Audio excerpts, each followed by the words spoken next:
Hey Judy, Genevieve over at Bergstrom Lexus in Appleton. Thanks so much for messaging me this morning. I think I can help you with your questions about the icons on the left side of the screen, why there's red dots all over the navigation screen, and why the car doesn't talk to you sometimes when you put an address in. So I'm going to show you how to do those, and if you've got any questions about something else, let me know and I'm happy to help. Here we go. So it's a little easier if I just let me just set my phone here. All right, so I've got it pulled up already on the nav screen. So the boxes that are over here on the left side, this one in the upper left-hand corner, this has to do with the view of the screen. So right now when you have the little red arrow pointing up, or the little red arrow in the circle that's next to southwest, this is called heads-up display. This is where the map is facing the way that the car is going. You'll see what I mean here when I switch it. So if I just click it, it turns it into the map view where it actually puts north at the top of the screen, and then you can see right now the circle and the triangle is the car, so the triangle is pointing to the direction that the car would move. So right now if I started driving forward, I'm going to see the car going like southwest on my map, which is a fine way to drive, but I find it a little confusing to drive that way. I prefer it in my car to actually drive it this way, where when I pull forward now the circle and the triangle is pointing straight, so now when I go straight, I'm going to go straight on the map, and the map has now moved around me. So that's what that first box does. The second box that's right underneath it that says 700 feet, that is by being changed by these little plus or minus signs right here on the screen, or these little up and down arrows that are right here on the actual mouse. So let me just put this back. Let me just show you how that works. So if I hit plus, now you can see I'm at 300 feet. This is me zooming in. Zooming out is the minus, so now it's back at 700 feet. I click again, I'm at 0.25, that's 0.25 miles, a half a mile up, now I'm a mile up, so you can see, and then as you get higher and higher, you lose a lot of the icons that are on the map. If you zoom in to either 300 feet or 700 feet, I actually like 700 feet, because 700 feet is close enough where it's still close enough where you can still see icons on the map, like if you had it showing you gas stations or something like that, but it's still high enough that you're able to actually see streets and stuff around you. When you start to zoom in too much, then you kind of see you're really close in and you kind of lose information that's around you. So let me back it up there. All right. Then this other little box that's right here, this will light up. This has to do with the satellite radio. So if your parents have satellite radio on their car or XM radio, this is a feature that would come with it. It depends on when they bought the car. If they bought it as a pre-owned vehicle, they might not have this feature unless they sign up for it. If it's a new car, then they do have a trial for this for 3 months. And what this is, it's weather notifications through satellite radio. So if there was a notification, this would actually be lit up a bright orange, and I'd be able to click on it, and it would tell me, like, a thunderstorm advisory in the area, or flash flooding warnings. And then on the map, it would actually kind of look like a weather map that you see on TV, where you would see like a big area that has, like a severe thunderstorm warning. So that's all that is. It would turn on if they've got that service. There's nothing that they do to turn that feature off or on or not.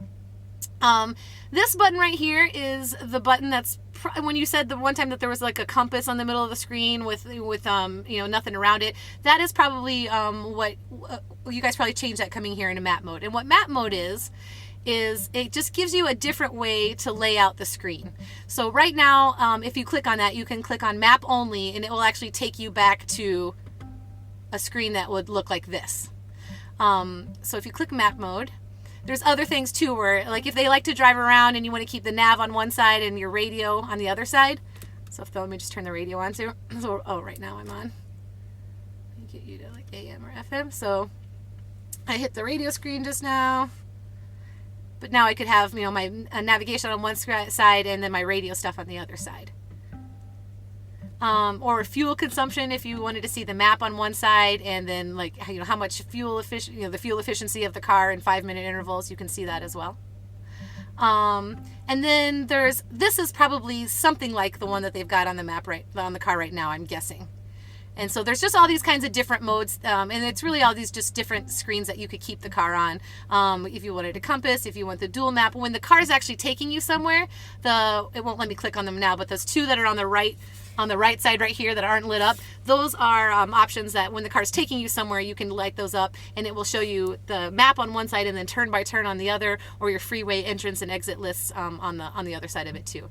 So hopefully that kind of explains that stuff. Oh, hold on, let me go to the regular map mode. So then, the other thing that you said is that when you look on the screen that you see like a bunch of little red dots all over, that is because there's a feature that is turned on in your car called Route Trace. And where that is if you hear where it says Show on Map. Hold on, losing my balance with my phone here. So in the screen, Show on Map, it's if you click on it, you will probably see Route Trace, and you will see a little yellow box. I just actually turned Route Trace on. So when you look at this, oh sorry, I clicked on the wrong screen. Show on Map. So when you click on this, you will probably see it look exactly like this, with this little yellow bar right here. And when the little yellow bar is on, that means that that feature is actually turned on. So if you just go and click on it again, you can turn it off. I'm kind of losing my focus here. It'll actually click off. And then, let me just zoom in here a little bit more. Route tracing is stopped. Would you like to keep the route trace recorded? Just say no. So when the route trace is turned on, what that does is as you start driving the car, it leaves little dots behind you, like little breadcrumbs is basically what it is. So right now, if I were to start driving and I had route trace turned on, there would just be little dots that would just form after the car as I was driving, and it would just trace my route all over wherever I went. So that's a way, I guess, if you were driving on roads that weren't on the map and you wanted to, have those roads on the map. But otherwise, there's not like a really great reason to use route trace, because otherwise, if you have it taking you somewhere, then the car will take you there, and then you can also just have it take you right back to the place you started from. So there's really not a really good reason to have route trace, but a lot of times that's just turned on, and yeah, people just drive around forever, and then there just ends up being little red dots all over the car, and people are all over the screen, and people have no idea what that's from. So again, it's just going here to Show on Map, and you just want to click that off or on. And then the other thing that you were talking about is when you do an address and the voice doesn't always start. And that might be just because it didn't actually go all the way. It's not actually taking you you didn't actually click all the way through the screen. So let me pull one up here and I'll show you. So points of interest, I'm just gonna, and if you don't know what I'm doing here, this is actually using the car like Yellow Pages, where I'm just looking for, when I click here, I can actually pick if I want to see all the restaurants in the area, ATMs, shopping, gas stations. I'm just actually going to pick a restaurant and then use that as our address here. So dining all. So let's just say I want to go to this lemongrass place. So this is the screen that you would get to whether you did it how I'm doing it right now or whether you typed in the address yourself. So once you type in the address and then the car finds it, it takes you to this screen right here. So either way. So when you click go, it will show, again, the circle and the triangle is the car, the dot is the destination, and it's showing you that this is the route all the way to the destination. You can also hit this 3 routes button here and it'll show you, well, in this scenario, since it's close, it's only showing me one way, but it would show you 2 other ways to get to the same place. So if you wanted to take a different route, you could just select that and it would pull that route up. But if you're on this screen and the route that comes up looks fine, what you need to do to make everything go is actually click OK. A lot of times people just get to this screen and then because the other screen you had to click OK, so they get to this screen and they think it should be working already, but you just have to do one more push right here of OK. Please proceed to the highlighted route, then the route guidance will start. And so that, once that says it, as soon as you start driving, this solid blue route that's on the screen right here, it'll actually start talking to you turn by turn all the way through to the end of your destination. Now, if that is not answering your question as far as the voice, why it's not talking to you, it could also be that the voice guidance is turned off. So if you saw, I just hit the menu button. Hold on. I just hit the menu button right here. So just push that. That takes me to this main screen here. I went to setup. Hold on, let me get a better grip on my phone. I went to setup. And then in here, there is actually a button for voice.